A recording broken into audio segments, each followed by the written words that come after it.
बारिश मेरे विंडशील्ड पे जोर जोर से पड़ रही थी। ऐसा लग रहा था जैसे आसमान फट पड़ा हो। फ्राइडे नाइट था और मैं डोर डैश के लिए डिलीवरीज कर रहा था। बारिश की वजह से रोड्स खाली थे और हर जगह अंधेरा छाया हुआ था। एक लेट ऑर्डर आया, मेरे यूजुअल जोन के बहुत बाहर। गुड पे दो, मैंने सोचा क्यों ना ट्राई किया जाए। मैंने एक्सेप्ट कर लिया। जीपीएस मुझे सिटी लाइट से दूर ले जा रहा था। धीरे धीरे शहर की रोशनी पीछे छूटती जा रही थी। जल्द ही मैं एम्प्टी फील्ड से घिर गया। चारों तरफ सिर्फ अंधेरा और बारिश की आवाज। बारिश और तेज हो गई। ऐसा लग रहा था जैसे कोई मुझे रोकना चाहता हो। फाइनली जीपीएस ने अनाउंस किया कि मैं पहुंच गया हूं, लेकिन घर कहीं नजर नहीं आ रहा था। घर मुश्किल से दिख रहा था। बारिश में एक धुंधला सा आकार। ऐसा लग रहा था जैसे कोई भूतिया जगह हो। मैं थोड़ी दूर पार, मेरे पेट में बेचैनी सी हो रही थी। दिल की धड़कन तेज हो गई थी। जैसे ही मैं बाहर निकला, बारिश ने सारी आवाजें दबा दी। सिर्फ बारिश की तेज आवाज सुनाई दे रही थी। मैंने नॉक करने के लिए हाथ उठाया। दरवाजा खुला। दिल की धड़कन और तेज हो गई। एक आदमी वहां खड़ा था, घूर रहा था। उसकी आंखें ठंडी और खाली। ऐसा लग रहा था जैसे वो मेरी आत्मा को देख रहा हो। मैंने माफी मांगी, पीछे हटते हुए। आदमी नहीं हिला, वो घूरता रहा। डोरवे में एक खामोश मैंने सिंगसाया। मैं मुड़ा और अपनी कार की तरफ भागा। मेरा दिल जोर से धड़क रहा था। बारिश अब बर्फीले पंजों की तरह मेरी स्किन पे लग रही थी। मैंने पीछे मुड़कर देखा, आदमी गायब था। राहत की सांस लेते ही एक गहरा डर छा गया। मैं कार कीज ढूंढ रहा था, मेरी उंगलियां बारिश और डर से ठंडी। जैसे ही मैंने डोर अनलॉक किया, मैंने वो सुना, फुटस्टेप्स करीब। मैं कार में कूदा, डोर बंद किया। उसी समय एक हाथ ग्लास पे पड़ा। मैंने टाइम वेस्ट नहीं किया। कार रिवर्स में डालकर मैं उस घर से भागा। बारिश ने दुनिया को लाइट और शैडो के क्योटिक मेस में बदल दिया था।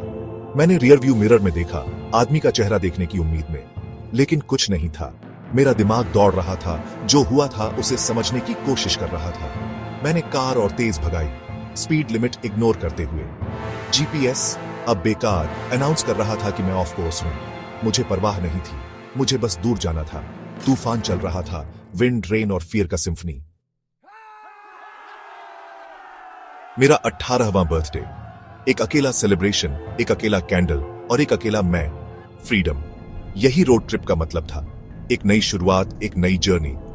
600 मील का ओपन रोड, बस मैं और मेरी पुरानी कार। हर मील एक नई कहानी। अब जैसे बारिश जोर से पड़ रही थी, ये फ्रीडम से ज्यादा प्रिजन जैसा लग रहा था। हर बूंद एक नई चुनौती। मैं घंटों से ड्राइव कर रहा था। लैंडस्केप डार्कनेस और डाउनपोर का ब्लर था। हर मोड़ पर अंधेरा और अनिश्चितता। मेरा फोन मीलों पहले डेड हो गया था। कोई संपर्क नहीं, कोई मदद नहीं। आगे एक बीकन दिखाई दिया, एक छोटा सा आइसोलेटेड गैस स्टेशन, एक उम्मीद की किरण। मैं रुका, ब्रेक की सख्त जरूरत थी। थकान और चिंता ने मुझे घेर लिया था।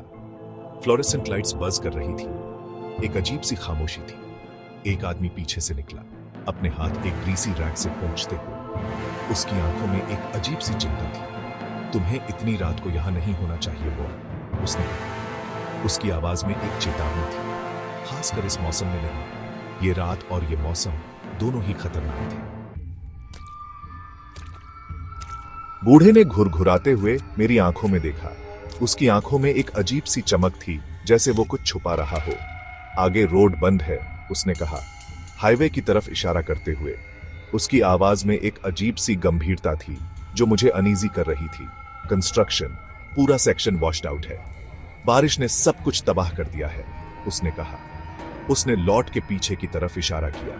वहां की अंधेरी जगह और भी डरावनी लग रही थी। सर्विस रोड लो, ये तुम्हें वापस ले जाएगी। उसकी बातों में एक अजीब सा विश्वास था, जैसे वो जानता हो कि मैं क्या करने वाला हूं। मैंने कंफ्यूज्ड होकर फ्राउंड किया। जीपीएस ने किसी क्लोजर का जिक्र नहीं किया था। मुझे समझ नहीं आ रहा था कि क्या करूं। थैंक्स, मैंने बुदबुदाया, पीछे हटते हुए। बूढ़ा धीरे धीरे पीछे हट गया। उसकी आंखें अब भी मुझ पर टिकी हुई थी। मैं अपनी कार में वापस चढ़ा। इंजन फिर से स्टार्ट हो गया। बारिश की बूंदें विंडशील्ड पर गिर रही थीं। जैसे ही मैं गैस स्टेशन से निकला, मैंने पीछे देखा। बूढ़ा अब वहां नहीं था, जैसे वो गायब हो गया हो। बूढ़ा गायब था। आगे मैंने कंस्ट्रक्शन साइट देखी। अंधेरा था, डरावना सन्नाटा। वहां कोई नहीं था, सिर्फ बारिश की आवाज। जैसे ही मैंने स्लो डाउन किया, मेरी हेडलाइट्स ने मूवमेंट की एक झलक पकड़ी। कुछ शैडोवी फिगर्स वहां थे, कई साए अंधेरे से निकले, उनके चेहरे हुड से ढके हुए। वो धीरे धीरे मेरी तरफ बढ़ रहे थे। मुझे पैनिक होने लगा। मैंने एक्सेलरेटर पे पैर रख दिया। मेरी गाड़ी तेजी से आगे बढ़ने लगी। रियर व्यू मिरर से मैंने सायों को भागते हुए देखा। वो मेरी गाड़ी के पीछे भाग रहे थे। मैं तब तक ड्राइव करता रहा जब तक मैं अगले टाउन नहीं पहुंच गया। मेरा दिल जोर से धड़क रहा था। वहां पहुंचकर मैंने राहत की सांस ली।